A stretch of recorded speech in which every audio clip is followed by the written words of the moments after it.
Victoria's Premier Jacinta Allan, she's gone out today and made a quote saying that she wants to make Melbourne the townhouse capital of Australia. Now, I don't even know what that means. And in another crazy claim, in a week when she's announced 20-storey apartment towers and high-density living zones across 50 locations, including blue-chip suburbs like Toorak and Malvern, Brighton and South Yarra, I would just ask, who's going to buy these places? At what price point will they be built at? And how long before any of them are actually constructed? It's a complete mystery to me. Incredibly, the Premier announced this plan at the weekend of these activity zones behind the locked doors of a Brighton pub on a Sunday afternoon. Now, as I said at the top of the program, the housing crisis will be one of the big issues, I believe, of next year's yet-to-be-announced federal election. We're joined in the studio by the Shadow Minister in Victoria for Housing, Richard Riordan. I don't really know what to make of this week of announcements. Is there anything real and concrete about anything that's been announced? Well, the one thing we've learned over recent years, Steve, is no announcements from this government can be trusted or believed. Commonwealth Games, you name it, that's what they do. Unfortunately, the sad reality for people looking for an affordable place to live in Victoria, the wait's just going to get longer. The government was out today re-announcing homes they promised after the failed Commonwealth Games, and there's just no end in sight. The budget papers don't even have them starting till 2028. There's no solution there for regional Victoria. As to the apartment towers, you can build apartment buildings now in Melbourne if you wanted to. There's plenty of land to put them on in Docklands and other places. People aren't building them because they can't afford to. The market's so flat. Investors are fleeing. These are just big announcements with no substance, no money behind them, and it's just Jacinta Allan trying to look busy. It struck me, Richard, that she's gotten in her head that she has to have her Dan Andrews moment. He had his level crossing plan that he instituted, and he took out level crossings and built those big ugly train stations up in the air. Is this her moment, her level crossing moment? She's going to tie her hope to be re-elected as Premier in 2 years' time to the fact that she's going to build a whole lot of houses. Look, she can try to, but the whole housing management is a disaster. Well, what are the developers telling you? The developers are telling me that they just do not have confidence here in Victoria. They know it takes still way too long.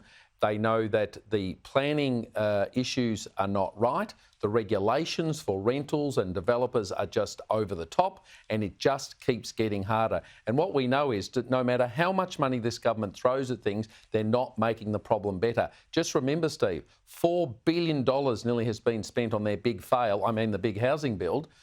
$4 billion, they've actually gone back 2,700 bedrooms, 54 homes. They're going backwards. What type of clever is required to spend that much money and go backwards so far? Well, this sends people crazy because, they've jacked up property taxes right across the state. The land tax issue is huge. Why would a developer bother putting up an apartment block like that? It's not going to attract investors because the people don't want to pay land tax. And it's not a solution. It's not a solution. What is the solution? Let's be positive because, with this government, you all have to be negative. What would you do?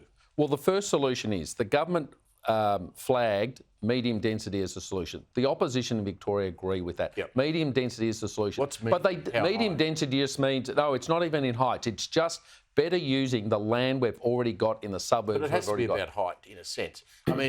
You saw the reaction in Brighton at the weekend. The locals turned up outside the pub. Brighton and Toorak, it sounds like Jacinta Allan's just belting the toffs. That's not places for 20-storey offices. No, that's my point. Medium density across our established suburbs is a real solution. It will densify. At the moment, we're down to less than 2 people per house on average. You put 2 houses on the one block, you're suddenly doubling the amount of space. That'll provide a huge opportunity for Victoria. We've got land out in our growth suburbs, the greenfield sites. They're just taking far too long to come to market. The solution is quicker planning approvals, better infrastructure. Instead of spending $100 billion on a tunnel no one's asked for, if we put that into freeway off-ramps, into train stations that have been promised for decades, if we put that into making Melbourne livable again, making it the most livable city for the people that live here and affordable, Steve. Think about it. A 20-storey tower in Brighton is going to provide a 1-bedroom dog box that is not going to be family-friendly. It's not going to be affordable.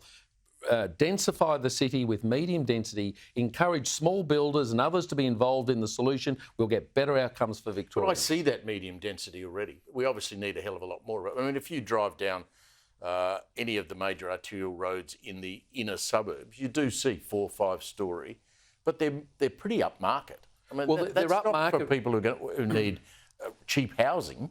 The reason that exists is because it's so hard for the small builder, small developer to get involved into the market. Currently now, to build one of those developments, you might have to buy the land. You'll be sitting on it for 1 year, 2 year, 3 year, 4 years to get planning approvals. It's all too slow. And by the time that all comes, very few people can stomach that. What they're doing in other parts, in other jurisdictions, is you can buy the land with certainty that you know what you can do with it. If we can get it so you can build 2 and 3 townhouses per block as of right, conditional on certain setbacks and so on. If as of right you can do that, that will fast track and speed up development here in Melbourne. You made this big announcement about how if you bought something off the plan, you wouldn't pay stamp duty.